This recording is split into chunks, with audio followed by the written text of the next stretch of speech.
So if you're finding yourself remote control challenged and you're not exactly sure what each of these are going to do for you in the classroom, here's a quick tutorial to get you started. This first remote is for the Blu-ray DVD player.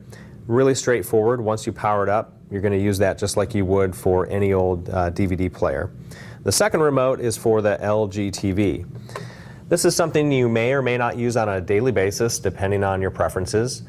Something that every teacher should do, at least at the beginning of the year, is program the TV. And the way you do that is hit the settings button and you're going to select channel in the menu and just hit OK once you're on channel.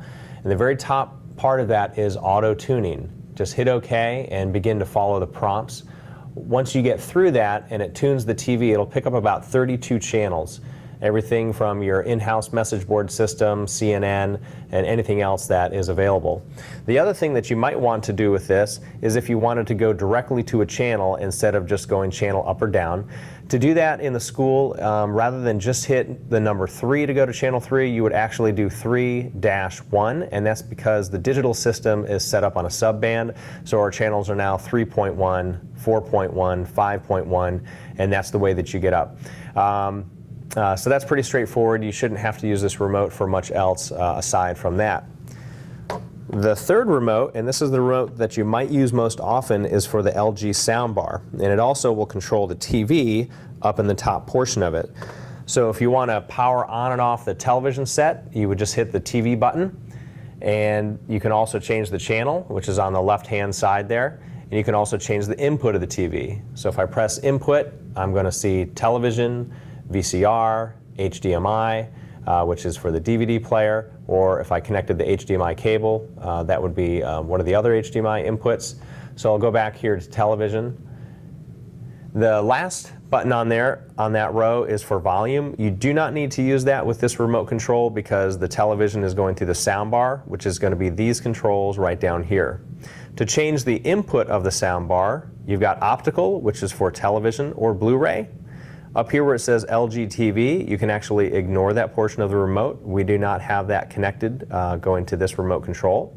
On the right side you have port in. That would be for your computer or anything else that you have going through the audio cable. And in the middle is for anything that would be Bluetooth. So if you have an iPad or a smartphone that has Bluetooth capabilities, you can power this button on, then you go find it on your device. I recommend that you leave that off because your students will see that as well. But usually stick with optical or the port in and only Bluetooth when you're ready to use that. These volume controls right here will control the soundbar, volume up, volume down, and also a mute button. And on the right and left is the subwoofer, so sort of that bass that you hear, the deep sounds, you can raise or lower those because there is a subwoofer behind the television set. One thing that you might want to do is turn auto power on. That means that when you power up the TV, the soundbar will automatically turn on. Same with the DVD player. That will not affect what you plug in with your computer. That's up to you whether you want to turn that on or off. There's also an auto volume and some other controls that you can play around with if you want to, but none of them are necessary to control the device.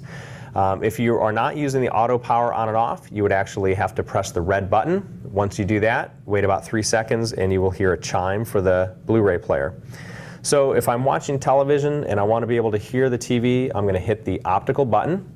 Right now I have mine muted, so I'm going to hit the mute button, and now I can hear the music coming through the TV. If I wanted to go over to the computer, I'm going to hit port in,